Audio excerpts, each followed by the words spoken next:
Y ya nos conectamos inmediatamente con la congresista Zenaida Solís, que nos atiende por la plataforma de Zoom también. Muy amable, congresista, buen día. Gracias por atendernos en Agenda Política PYME.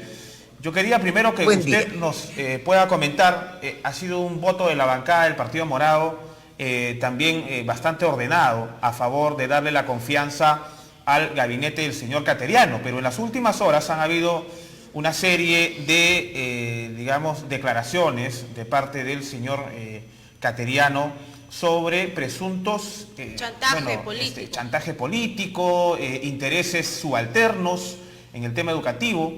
¿Usted cómo ve toda esta situación? Bueno, en verdad lamentable, ¿no? Porque además, si es que Pedro Cateriano recibió esas amenazas, chantajes, etcétera, etcétera, debió decir en su momento.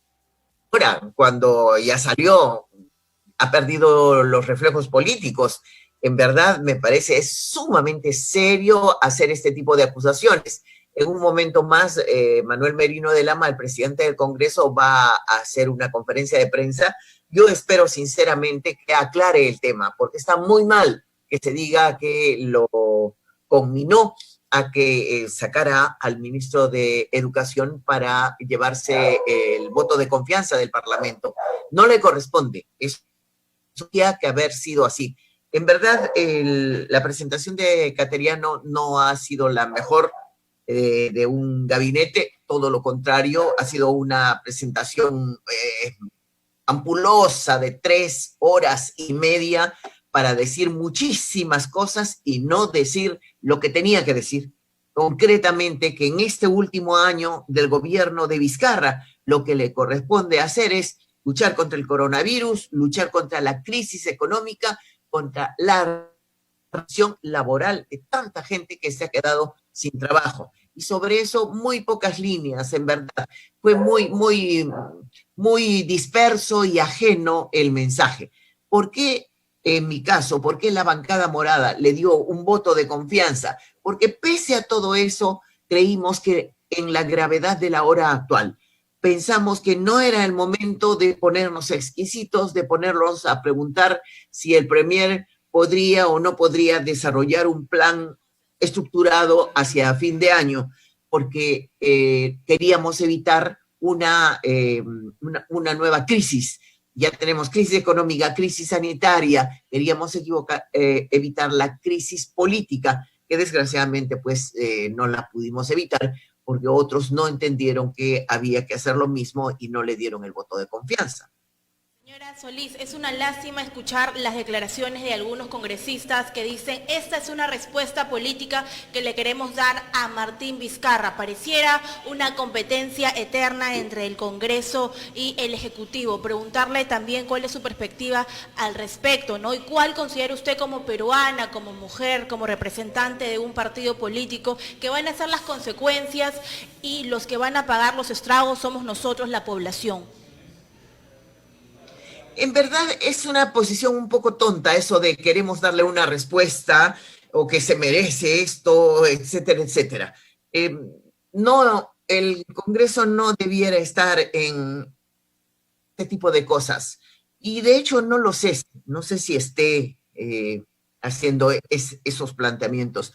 Lo que yo he visto, por ejemplo, es que cuando Pedro Cateriano habla de la gran minería, hace una defensa abierta de la gran minería, pierde al FREPAP. El FREPAP, que estaba esperando, viendo que si sí o si no darle el voto de confianza, encuentran que es un premier que lo que querría impulsar es la gran minería. Y como sabemos, la minería, sí, es verdad, es el primer rubro en dar divisas a nuestro país. ¿Cómo no? Lo tenemos que entender. Yo lo entiendo.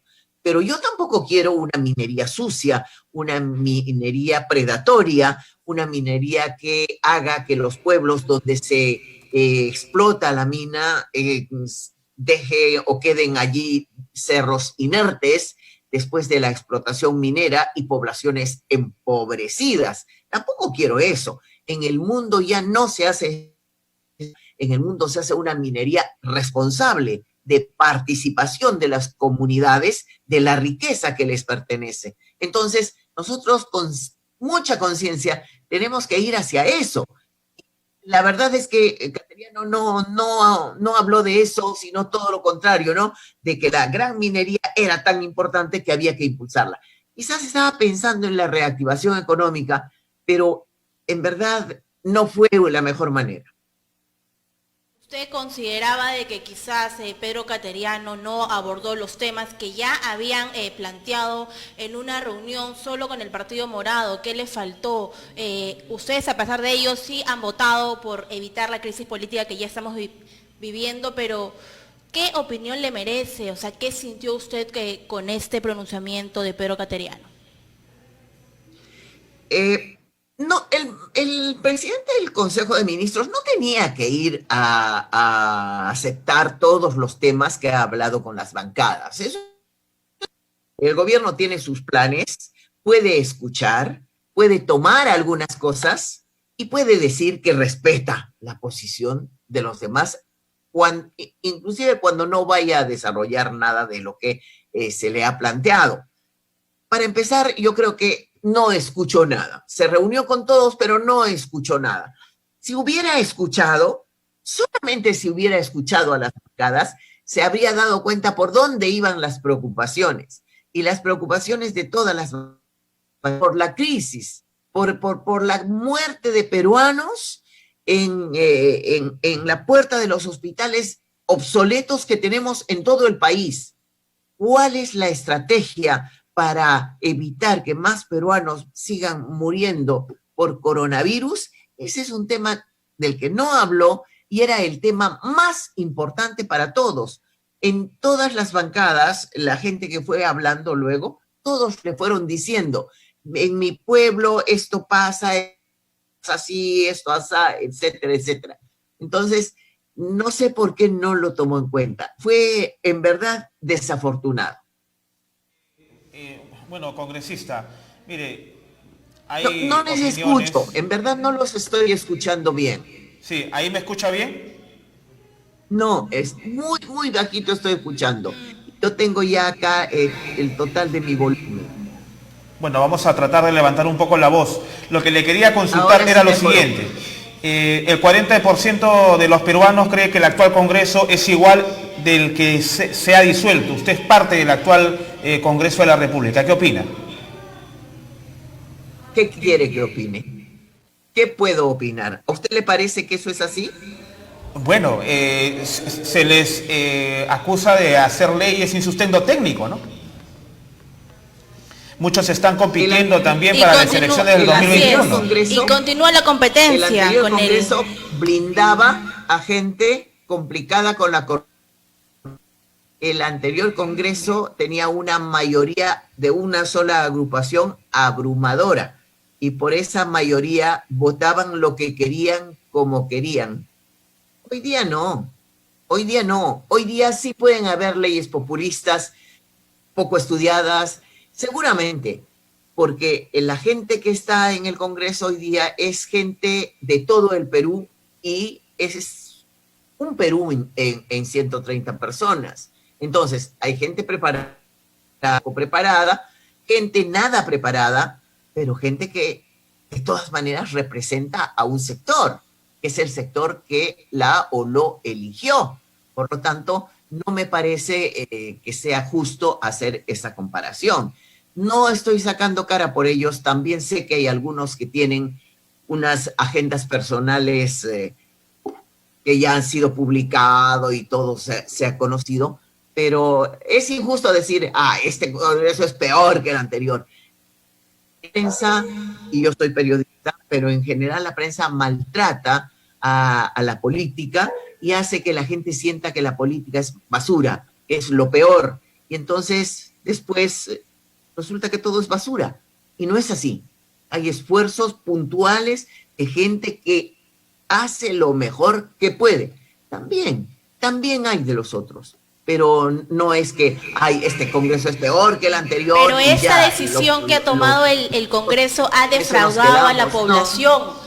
Porque hay problemas más importantes que tenemos que tener en cuenta, como lo que usted mencionó, que es el sector salud. La gente está muriendo, hay una tasa enorme de informalidad, hay una tasa enorme de desempleados, y nuestro Congreso que nos representa está diciendo que le está mandando mensajes políticos al presidente Martín Vizcarra. Entonces, sobre ello preguntarle, el Partido Morado siempre se ha destacado por opinar en bloque, han tenido una opinión bastante mesurada, eso tenemos que reconocerlo. Ya estamos próximos a que se pronuncie otra vez el presidente Martín Vizcarra y que tengamos un nuevo premier. ¿El Partido Morado otorgará esta vez el voto de confianza de nuevo, porque ya lo hizo anteriormente? En todo caso, ¿qué perfil tendría que manejar, ¿no?, el nuevo premier? El nuevo premier debe ser una persona que tenga cercanía con el pensamiento de Vizcarra. Para empezar, Pedro Cateriano es una persona que fue a Congreso un proyecto distinto del que está realizando el gobierno. Lo que le corresponde al premier es desmenuzar el plan que ha trazado el presidente, porque no es un gobierno distinto. El 28 de julio, el presidente de la República dijo qué quería hacer para el último año de su gestión. Lo que le corresponde al premier es ir y decir qué de todo lo que dijo el presidente va a hacer y cómo se va a hacer. De qué manera evitamos que más peruanos mueran de coronavirus. De qué manera evitamos que las puertas de los hospitales den esa imagen lamentable de gente esperando con oxígeno sentados en una silla cualquiera. De qué manera logramos reactivar la economía abriendo los negocios, los pequeños negocios. Solamente en Lima se dice que el 78% hace inventa su empleo, es informal. Entonces, todos ellos necesitan hoy día trabajar, necesitan reactivarse. ¿De qué manera lo vamos a hacer? ¿De qué manera paramos la ola de violencia que tenemos en las calles con los asaltos y robos? ¿De qué manera paramos la ola de violencia contra las mujeres que se está exacerbando? Esos son los temas fundamentales de hoy, del Perú de hoy, de este año.